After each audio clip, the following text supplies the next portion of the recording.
Happy Monday, everybody. I hope you guys are having a really great week and you had a really awesome weekend. We are going to tap into some pelvic movement as the pelvis is attached to the lumbar spine, and we need to be able to move those independently of each other. So one of my favorites is the pelvic tilt. It can be done really in any position. I'm going to teach it to you in a half kneeling position, primarily because I feel like it's easiest to feel when we are and aren't moving our pelvis. So go ahead and you're going to get yourself into this position. If the knee's uncomfortable, make sure you got a pad underneath there. Make sure the front foot is nice and flat. The back foot can pretty much just hang out. From here, I'm going to put my hands right on my hip bones, right on the pelvis bones here. If I don't know if I'm doing a pelvic tilt, we can go front and back, but preferably we're going to put our hands right here.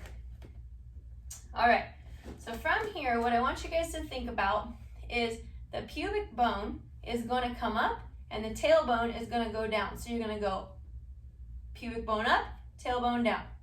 Now I'm going to reverse the pattern. So I'm going to go pubic bone down, tailbone's going to come up here.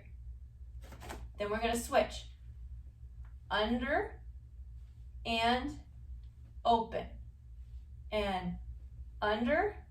When I'm here, my glute muscle is squeezed. So we're not doing this sans muscles. We're including all of the muscles involved. When I open up, my back muscles, they get real tight and my abdomen gets a stretch. Okay? So we're going to go under and open. Under and open. If we struggle to control the motion of our pelvis, where do you think that motion winds up being stabilized at? Generally in the low back. So we want our low backs to be doing a lot of different things.